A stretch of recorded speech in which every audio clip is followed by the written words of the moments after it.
confidential fund ay directly and principally Opo. related to malfeasance. Malfeasance, Nasaan ka ko yung order mo? Oho. Nakalagay dito sa Section 4 at saka Section 5, gagawa ka ng order delimiting the investigation. Parang pre-trial order ito, kumbaga sa korte, sabi ko. Tama nga naman. Nasaan yung pinirmahan mong order?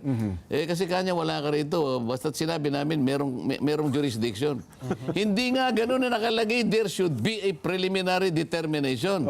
Pagkatapos, i-set out mo, by means of an order, ano-ano yung parameters, bakit konektado sa malfeasance.